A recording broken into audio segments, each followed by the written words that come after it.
به نام خدای مهربان. سلام. امروز تو این برنامه میخوام راجع به این صحبت کنم که چطور شبها سریعتر خوابمون ببره و خواب راحتتر و عمیقتری رو هم تجربه کنیم.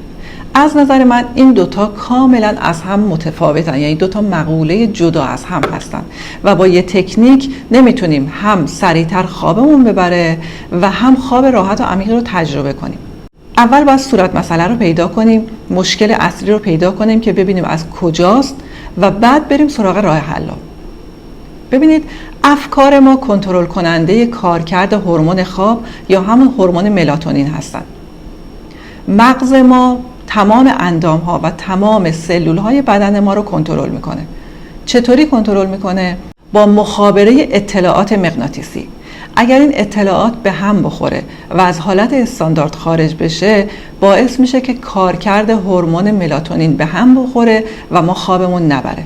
حالا ما اینجا مشکل اصلی رو پیدا کردیم، یعنی در واقع صورت مسئله رو فهمیدیم که به چه علت خوابمون نمیبره.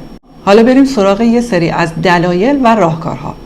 چطور میشه که این اطلاعات مغناطیسی به هم میخوره و باعث میشه که کارکرد هورمون ملاتونین کم بشه و ما خوابمون نبره؟ با افکار منفی، اضطراب، استرس و تنش. اگر ما افکار منفی داشته باشیم، اضطراب و تنش و استرس داشته باشیم، انگار که ما خودمون یک کلنگ برداشتیم و داریم خودمون رو تخریب میکنیم، یعنی خودمون داریم خودمون رو تخریب میکنیم از درون و این نه تنها باعث میشه که ما شبها خوابمون نبره و خواب راحتی رو تجربه نکنیم، بلکه باعث میشه سلامتیمون هم به خطر بیفته. ببینید، من خودم یه اعتقادی دارم و اونم اینه که خدا بدن ما رو به صورت کاملا هوشمند و حرفه‌ای خلق کرده و داره کنترل میکنه، داره قلب ما رو کنترل میکنه، داره تنفس ما رو کنترل میکنه، داره خون رسانی به رگ‌ها رو کنترل میکنه. تمام سلول‌های بدن ما مدام در حال رینیو شدن هستن، دارن هی بازسازی میشن، جدید میشن، سلول‌های مرده میرن و سلول‌های جدیدی جاشون میان، یعنی مدام در حال تازه شدن هستیم ما. و این کارو ما نمی‌کنیم. ما خودمون هیچ کاری نمی‌کنیم. حتی تنفسمون هم خودمون انجام نمیدیم. تنها چیزی که خدا اختیارش داده دست ما و گفته خودمون کنترل کنیم، ذهن ماست. یعنی این ذهن رو به ما داده، گفته همه چی کنترلش دست منه، فقط این ذهن خودت کنترل بکن. اگر این ذهنمون نتونیم کنترل بکنیم، پس چه کار میخوایم بکنیم؟ درسته کنترل کردن ذهن خیلی سخته، ولی اگر تمرین بشه، مداومت داشته باشیم، خیلی راحت تر میشه. نه اینکه به 100% برسه، ولی راحت تر میشه کنترل کردنش. یه سری تکنیک های معروفی هست که به طور خلاصه براتون توضیح میدم و یه سری راهکارهای خوب و تاثیرگذاری من دارم که ازشون استفاده میکنم و باعث میشه که سریعتر خوابم ببره و راحتتر و عمیقتر هم بخوابم. اونها رو هم براتون توضیح میدم. اول بریم سراغ تکنیک های معروفی که خب دیگه تو اینترنت و همه جا پره. یکی از این تکنیک های معروف تکنیک سربازان امریکاییه که توی زمان جنگ به خاطر تنش و اضطرابی که داشتن و صداهای زیادی که اطرافشون بود نمیتونستن بخوابن، این تکنیک رو بهشون دادن که به پشت دراز بکشن، دستشون رو کنارشون بذارن و شروع کنن از ماهیچه سر، پیشانی، پلک ها، صورت، ماهیچه ها رو ریلکس کنن تا ماهیچه های پا. وقتی که ماهیچه ها رو ریلکس کردن، یعنی کاملا بدنشون ریلکس شد، 2 تا 3 دقیقه تجسم کنن اون اتفاق خوشایندی رو که دوست دارن واسهشون ایجاد بشه و تجربهش کنن. اگر نمیتونن اون تجسم رو انجام بدن، 2 تا 3 دقیقه فقط آروم تو خودشون بگن که فکر نکن، فکر نکن، فکر نکن، تا خوابشون ببره. حالا این تکنیک احتمالاً جواب میداده که اینقدر معروف شده. یه تکنیک معروف دیگه‌ای هم هست به نام تکنیک تنفس 4-7-8. این تکنیک اینه که 4 ثانیه از طریق بینی نفس بکشید، 7 ثانیه توی ریه هاتون نگه دارید و 8 ثانیه از طریق دهان بازدم کنید. 5 بار این تنفس رو انجام بدید، باعث میشه سریعتر خوابتون ببره.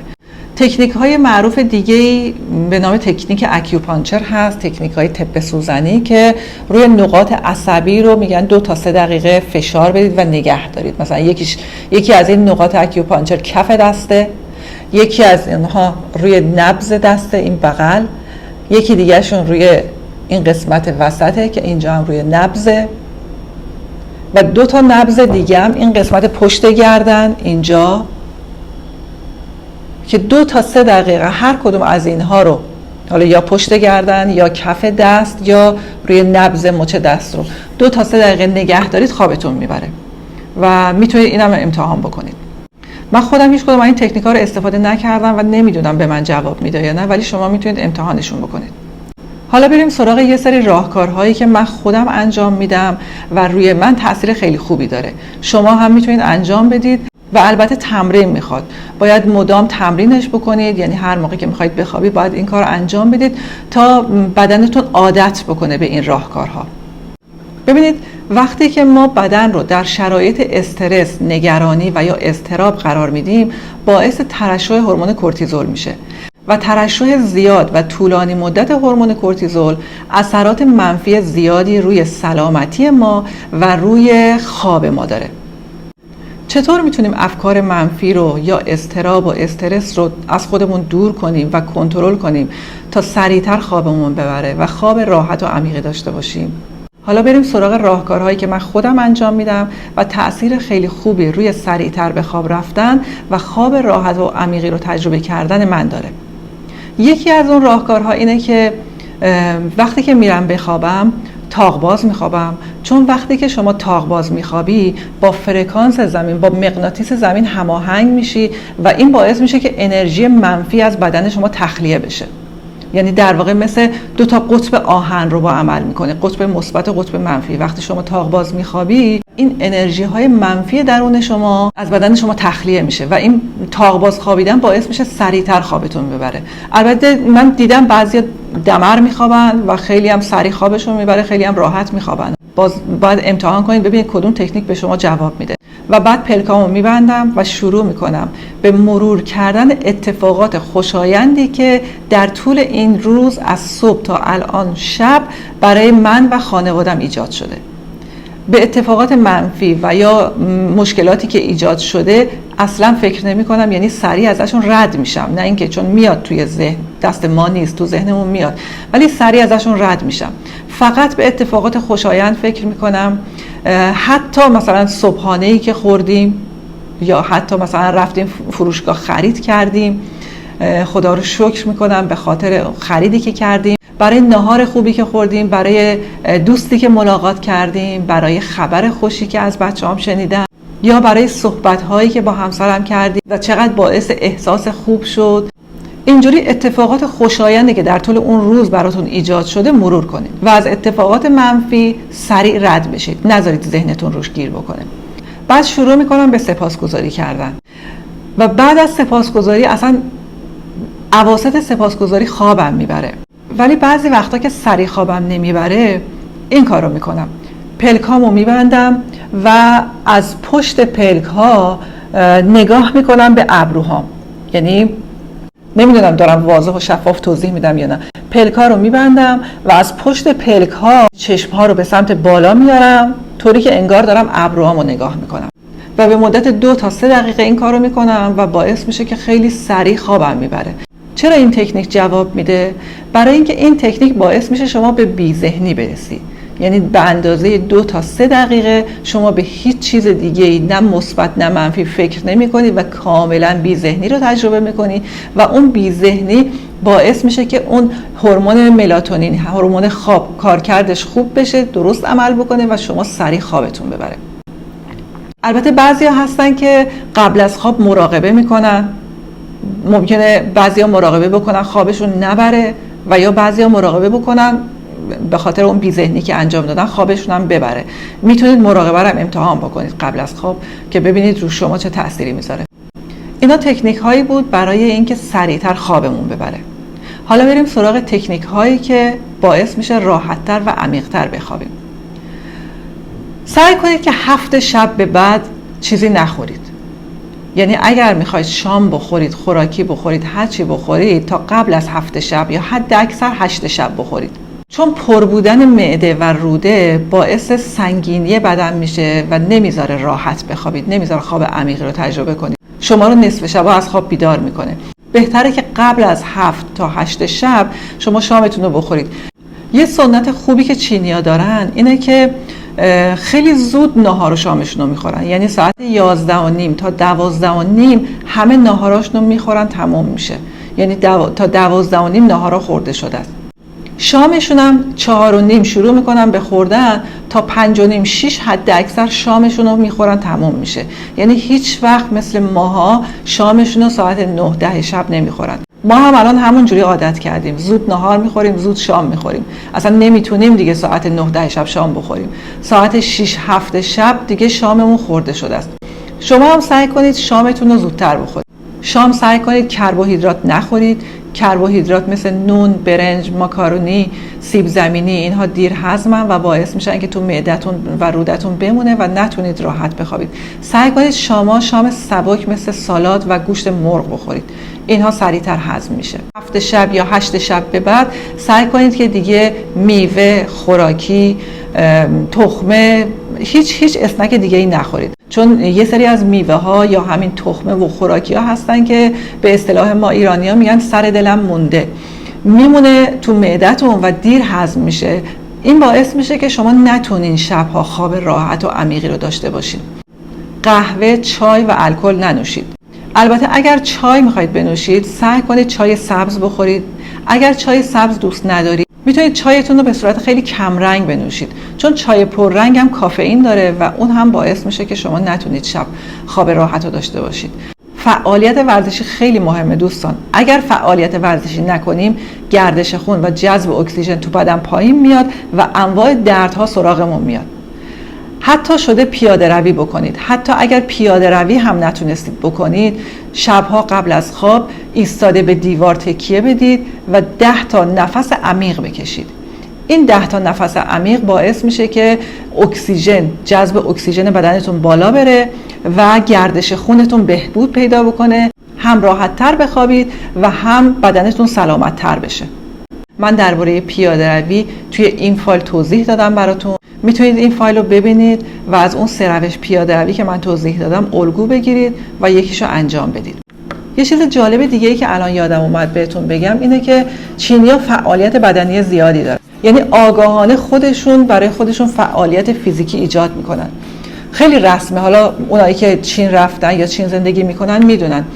اینطوریه که سر همه چهارراه‌ها، جلوی در ورودی فروشگاه‌ها که فضای بازی داره یا هر جایی که فضای باز پیدا میکنن، به صورت گروهی وای میستن، موسیقی میذارن و به صورت هماهنگ با هم میرقصن.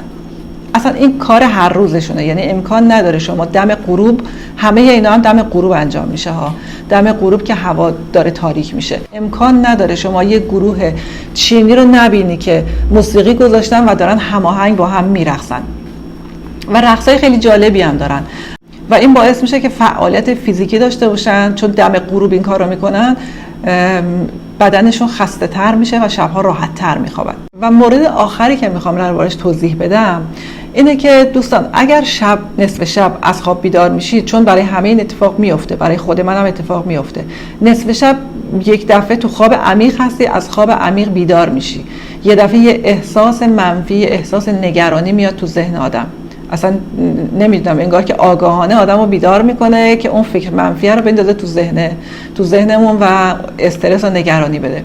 هر موقع که شما اینجوری نصف شب از خواب بیدار شدید و یه فکر ناراحت کننده‌ای به ذهنتون اومد، اصلا احساس بد به خودتون ندید، اونو به فال نیک بگیرید. من خودم این کارو میکنم، به فال نیک میگیرم، میگم بیدار شدم، حتما باید الان بیدار میشدم، برم مثلا این کتابو بخونم، یا برم مراقبه کنم، یا برم این فایل صوتی رو گوش بدم، یا بشینم سپاسگزاری بنویسم، یا این فکر منفی رو بشینم تو ذهنم حلش بکنم که دیگه شبای دیگه منو بیدار نکنه. یعنی یه راهکارهایی برای خودمون باید پیدا بکنیم که بتونیم احساس خوبی به خودمون بدیم. همه چی هم احساس خوبه. شما اگه احساس خوب داشته باشی، بدنت سالمه، ذهنت سالمه، خواب راحت و خوبی داری، سریع خوابت میبره، صبح سرحال بیدار میشی. باید با خودمون مهربون باشیم، همونطور که با بچه‌هامون مهربونیم. چطور بچه‌های کوچیک، منظورم به وقتی نصف شب از خواب بیدار میشن، ما چقدر باهاشون مهربانانه برخورد میکنیم، میریم بالا سرشون، نوازششون میکنیم. اگر خوابش نمیبره کتاب میخونیم براش، قصه میگیم براش، نوازشش میکنیم تا خوابش ببره. ما باید با خودمون هم همینجور مهربانانه برخورد بکنیم. ما باید خودمون رو به اندازه بچه هامون ارزشمند بدونیم، مهم بدونیم. همونقدر که بچه هامون برامون ارزشمند و مهمن، خود ما هم برای خودمون ارزشمند و مهمیم. پس باید برای خودمون هم زمان بذاریم، باید به خودمون اهمیت بدیم و این خیلی مهمه. دوستان، تو زندگیمون نگرانی، استرس، ناراحتی زیاد خواهیم داشت. این طبیعت زندگیه. کسانی میبرند و میتونن خوشبختی رو تجربه کنن که بتونن از اینها عبور کنن، بتونن تسلیم محض خداوند باشن، بتونن بسپارن خودشون رو، نگرانی هاشون رو که خدایی هست بهشون کمک میکنه، همونطور که داره سیستم بدنشون رو کنترل میکنه، جهان رو کنترل میکنه، میتونه نگرانی ها و استرسشون هم کنترل بکنه. بپذیریم که همونطور که تا الان تمام مشکلاتمون، نگرانی هامون رفع شده، این هم رفع خواهد شد. همونطور که تا الان اتفاقاتی افتاد تو زندگیمون که همشون به خوبی و خیر و خوشی حل شد، تمام شد، رفت، این اتفاق هم به خیر و خوشی تموم میشه. پس سعی کنیم که راهکارهایی برای کنترل ذهنمون داشته باشیم. همونطور که اول برنامه گفتم، افکار ماست که کنترل کننده جسم ماست. پس باید راهکارهایی پیدا کنیم که بتونیم ذهنمون رو به خوبی مدیریت کنیم و برای خودمون ارزش قائل باشیم، به همون اندازه که برای فرزندانمون ارزش قائلیم. امیدوارم روز خوب و خوشی داشته باشین. خدا نگهدارتون.